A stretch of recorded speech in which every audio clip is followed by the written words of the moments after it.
Indonesia adalah negeri yang kaya raya di sabuk khatulistiwa. Keanekaragaman fauna, flora, serta sumber daya alam senantiasa menarik mata dunia sejak lama. Indonesia juga terkenal dengan beragam budaya, suku bangsa, dan juga agama. Pembangunan demi pembangunan dilaksanakan selain untuk mengisi kemerdekaan, juga untuk menjadikan negeri ini sejajar dengan negeri-negeri maju di dunia.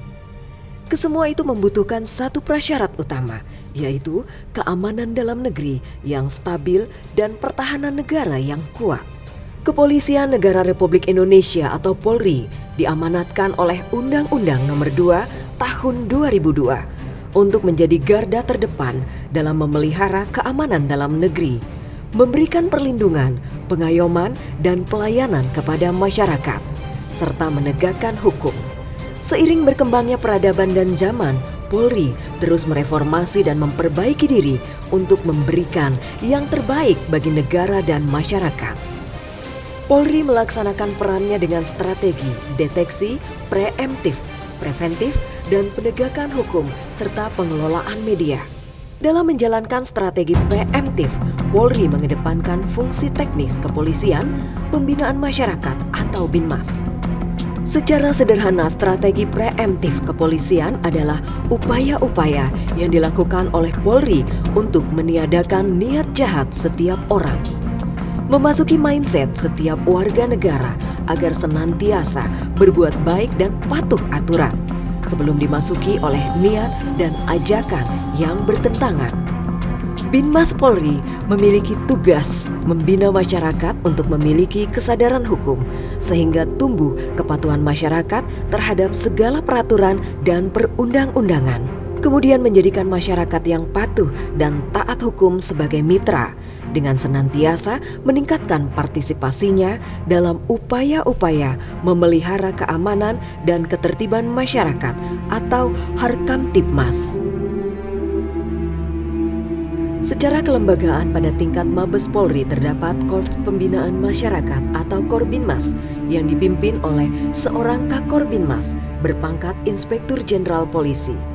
Kakorbinmas berada di bawah dan bertanggung jawab kepada Kepala Badan Pemeliharaan Keamanan atau Kabaharkam dan dibantu oleh 2 direktur berpangkat Brigadir Jenderal yang memimpin direktorat, yaitu Direktorat Pembinaan Ketertiban Masyarakat atau Ditbintipmas dan Direktorat Pembinaan Potensi Masyarakat atau Ditbinpotmas. Masing-masing direktorat memiliki sejumlah subdirektorat yang membidangi tugas khusus masing-masing. Subdit Babin Kamtibmas membidangi urusan Babin Kamtibmas. Subdit Bintipsos membidangi urusan pemuda, anak-anak, dan wanita atau Penakta. Masalah sosial kemasyarakatan, bencana, serta urusan penertiban kelompok-kelompok radikal, intoleran, serta anti-Pancasila. Subdit Binpolmas membidangi urusan perpolisian masyarakat, Forum Komunikasi Polisi dan Masyarakat atau FKPM, problem solving, serta membina organisasi sosial kemasyarakatan dan komunitas-komunitas masyarakat. Ketiga subdit itu berada di bawah Direktorat Bintipmas. Sedangkan Direktorat Binpotmas membawahi Subdit Kamsa yang membidangi tugas membina bentuk-bentuk pengamanan swakarsa atau PAM swakarsa dan jasa pengamanan. Subdit Bin Anepolsus membidangi urusan pembinaan dan evaluasi bentuk-bentuk kepolisian khusus, serta Subdit Komsatpam Polsus yang membina dan mengelola registrasi serta evaluasi kompetensi dari para satpam dan polisi khusus. Di kewilayahan, Binmas terlembagakan pada Direktorat Binmas pada tingkat Polda, Satbinmas pada tingkat Polres, serta Unit Binmas pada tingkat Polsek.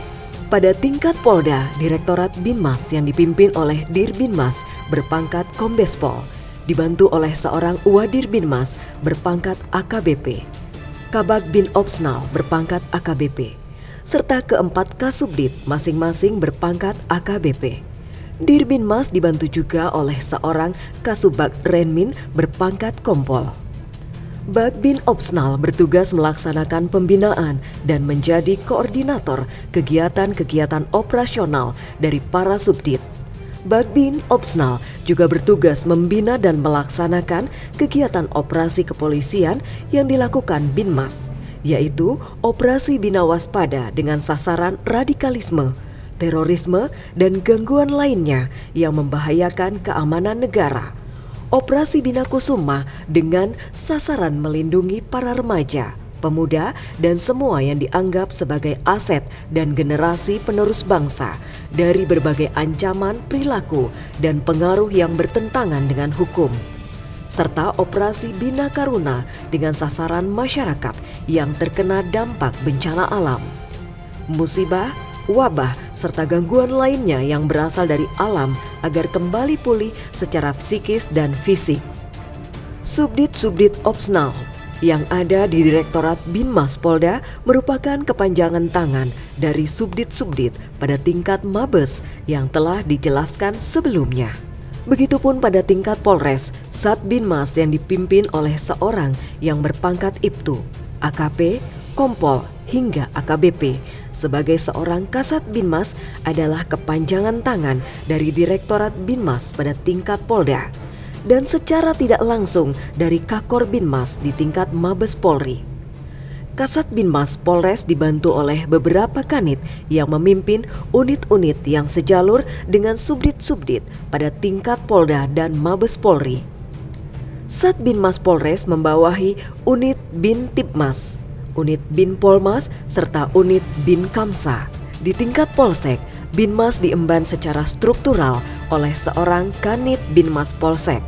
Adapun Bayangkara Pembina Keamanan dan Ketertiban Masyarakat atau Babin Kamtipmas sejatinya adalah anggota Polri yang bertugas membina masyarakat pada suatu desa, kelurahan, daerah geografis administratif lainnya, setingkat itu atau di bawahnya seperti RW. Babin Kamtipmas dalam menjalankan tugasnya sebagai Duta Polri.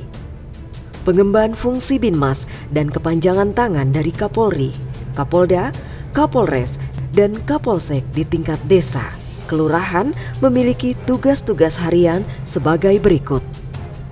Melaksanakan kunjungan ke rumah-rumah warga masyarakat atau door-to-door system.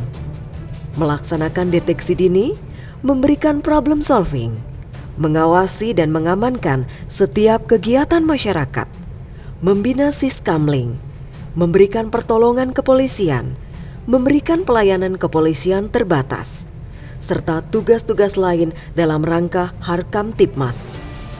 Sebagai fungsi yang mengedepankan pola kegiatan pembinaan, edukasi, sosialisasi, kampanye, penertiban, rehabilitasi, dan kurasi, personil-personil Binmas dituntut untuk memiliki kemampuan diantaranya inter- dan intrapersonal skill, public speaking, komunikasi multimedia dan dunia cyber, pemahaman multi undang-undang, pengetahuan kepramukaan, seni budaya, agama, keterampilan kebencanaan, Binmas pionir, analisis permasalahan sosial, deteksi dini, serta berbagai life skill kekinian.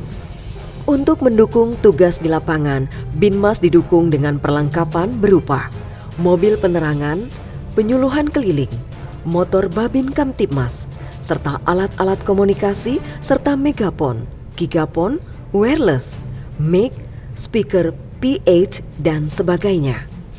Secara umum, kegiatan-kegiatan Binmas di lapangan dapat berupa penyuluhan, pencerahan, kampanye, pembinaan siskamling, pembinaan FKPM dan BKPM, Binmas Pionir, pembinaan Saka Bayangkara, pembinaan patroli sekolah, pembinaan polisi cilik, pembinaan mahasiswa Bayangkara, Binmas Noken di Papua, pembinaan kampung tangguh, Binmas Cyber, Binmas On Air, diskusi, seminar, tatap muka, patroli dialogis, problem solving, pembinaan ketahanan pangan, pembinaan kebangsaan dan demokrasi, pembinaan organisasi masyarakat dan komunitas, forum lintas agama, forum lintas ormas, kegiatan-kegiatan keagamaan, kegiatan-kegiatan sosial, kegiatan-kegiatan budaya, kegiatan-kegiatan kreatif kekinian, membantu pembangunan desa, serta sejumlah kegiatan lain untuk meningkatkan partisipasi masyarakat dalam membantu Polri menciptakan dan memelihara Kamtibmas. Di zaman industri 4.0 dan peradaban 5.0 ini, Binmas Polri terus meningkatkan kompetensi dan melaksanakan reformasi guna menjadi salah satu fungsi teknis kepolisian yang dapat diandalkan dan terdepan dalam melaksanakan tugas-tugas preemptif dengan sasaran tidak hanya masyarakat konvensional, namun juga warganet pada dunia maya. Masyarakat sadar dan patuh hukum serta memiliki tingkat partisipasi yang tinggi dalam upaya-upaya menciptakan dan memelihara Kamtibmas adalah tujuan dari seluruh kegiatan preemptif yang dilaksanakan oleh fungsi Binmas Polri